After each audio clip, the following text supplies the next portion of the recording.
Custodial death, Ajith Kumar, Sivagangai, Tamil Nadu. Does this ring a bell? Ajith Kumar's alleged custodial death has brought shame to Tamil Nadu police. The case has been transferred to the CBI, but will Ajith Kumar's family get justice? It looks difficult, and that's because of the state's past when it comes to custodial deaths. According to the Lok Sabha data, Tamil Nadu recorded 478 custodial deaths between 2016 and 2022, which is the highest in South India, far surpassing Andhra Pradesh with 244, Kerala with 235, Telangana with 128, and Karnataka with 58 custodial deaths. Nationwide, between 2017 and 2021, 286 judicial inquiries were ordered into custodial deaths, but only 79 officers faced charges, and none were convicted as per the National Crime Records Bureau. Now the big question is, why is it that the police officials often escape punishment? What does the law say? Lawyers stress the need for systemic overhaul. The attitude of the police itself is to be brutal. They don't use kind words. They do not use scientific process of investigation, and they look at everyone with suspicion, and they also expect that anybody who is taken into custody have to immediately confess and blurt out whatever they accuse them of. So the getting confession is their priority, not anything else. So this is something which is happening day in and day out in almost every police station, and there is absolutely no specific legislation to deal with this. Now the Supreme Court has come out and said that there should be CCTV cameras, there should be there are certain set procedures which has to be followed as commandments set out by the Supreme Court in the TK Basu case, wherein they even specify how every person who is taken into custody will have to be told as to why they are taken into custody, and then the next friend should be informed about the custody, and then the person who is taking the person into custody will have to identify himself. Then they should also be given medical examination. They should also be legal help immediately available.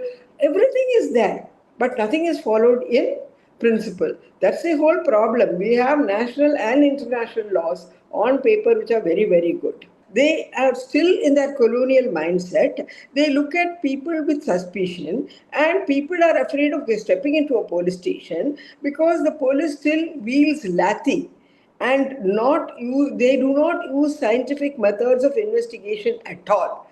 The whole problem lies in how the entire setup is brutal, and brutality is seen to be the normal course of action. First and foremost, the higher officials should also be brought to task. Unless you pin the higher officials, and there is not going to be anything happening. See, what happens is the IPS officers will have a union, they'll get some protection for themselves. But it was the lower officials who, in their anxiety to please them, in order to fulfill their job, they use force. And what happens is, it is the mastermind person who is the real abettor goes scot-free. In this particular case, Ajith case also, the DSP is suspended much later. The SP is only put on compulsory wait. It is only the other policemen who were asked to go and investigate at any cost.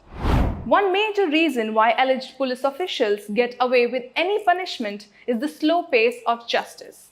Let me remind you of the 2020 Satankulam custodial deaths of Jairaj and Benix, where 9 officers were charged. The case remains lingering after 4 years. In one of the cases, the court recently sentenced 9 individuals, including the current Sri Vaikuntham Deputy Superintendent of Police, to life imprisonment for the 1999 custodial death of C. Vincent, a salt pan worker who died suspiciously in police custody. Justice takes years to be delivered. What comes as a temporary relief for victims and families is the compensation from the National Human Rights Commission. The National Human Rights Commission has increased compensation for custodial deaths and police brutality from Rs 5 lakhs to Rs 7.5 lakh, and for confirmed brutality cases from Rs 1 lakh to Rs 3 lakh. However, NHRC has boundaries. Between 2014 and 2022 or 2024, there were 20,000 custodial deaths before the NHRC. You gave compensation only on 900 and odd cases. and 28 ended up with disciplinary action initiated. Not a single prosecution by the NHRC. The Tamil Nadu government requires only to adhere to the established criminal procedure code. So the NHRC has to rise up. NHRC was supposed to be an institution for speedy remedy. NHRC has become an institution for lethargic, delayed remedy. In the Sathangulam case, in 5 years, 252 days alone, the hearings have taken place. 252 days alone, and 52 witnesses have been examined. The citizens are quiet only because the 9 police officers are lying in custody, judicial custody. But that is no justification by the judiciary and by the state government to delay the process of inquiry in the Sathangulam case. And that is why in the case of Ajith Kumar in Tiruponam police station, in the custodial deaths that occurred as a result of torture, we are insisting that you don't resort to these kind of institutions, but please resort to a process by which there is a fast investigation by qualified senior police officers, and there are plenty of them in Tamil Nadu. Don't go behind the CBI for that. The persistent issue of custodial deaths in Tamil Nadu underscores a critical need for accountability, faster judicial processes, and systemic reform to restore public trust in the police. Without these changes, justice for victims remains elusive.